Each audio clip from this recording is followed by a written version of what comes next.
A Marine in full-dress uniform stood silently beside a flag-draped casket. He didn't move.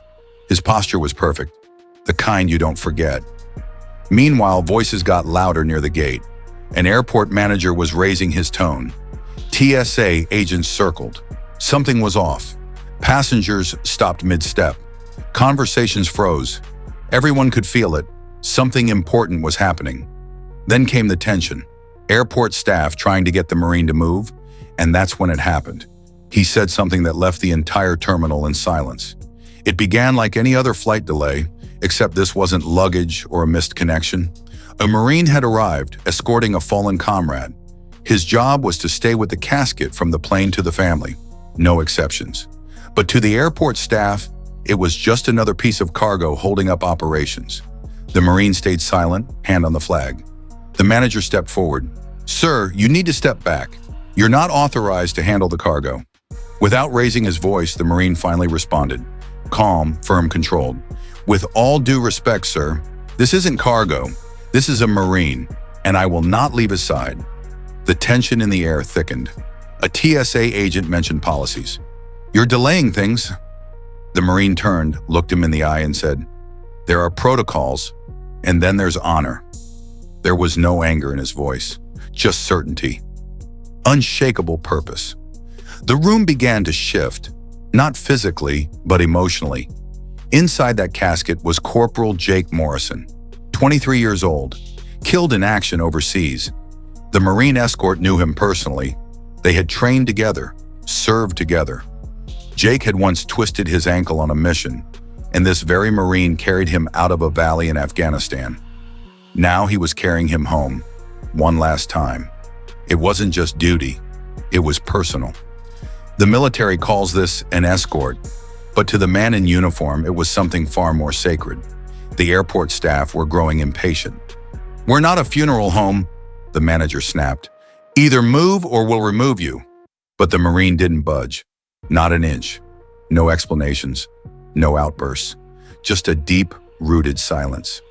That's when a small voice broke through the tension. A little girl, maybe 6 years old, clutched a teddy bear and asked her mom, "Why is he holding the flag like that?" Her mother tried to hush her, but the Marine heard. He looked down and gently said, "Because he's making sure someone gets home." That simple answer landed like a hammer. You could feel it shift the mood in the terminal. The manager stopped mid-breath. Security hesitated. Something in the air had changed.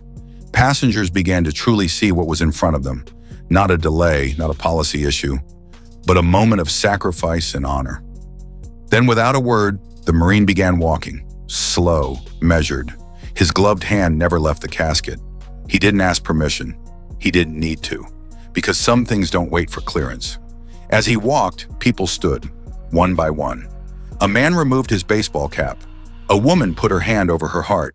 A veteran in a wheelchair gave a trembling salute. No one spoke. No one moved. Then someone began softly singing the national anthem. Another joined. Then another. It wasn't rehearsed. It wasn't staged. But it was real. As real as the flag draped over that casket. A moment of unity in a place built for separation. At the gate, the family stood waiting. The mother saw the casket and collapsed in tears. The father's hands trembled as he raised them to salute. The Marine's boots didn't speed up. He didn't break form. He walked that final stretch like every step meant something. Because it did.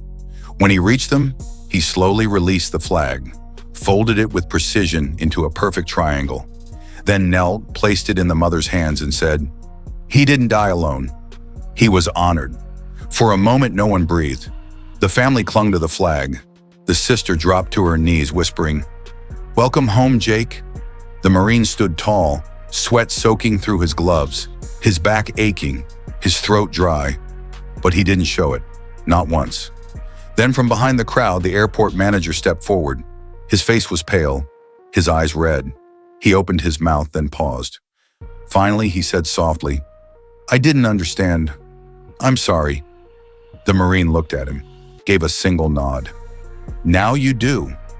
And just like that, applause broke out. Not the kind you hear after a performance.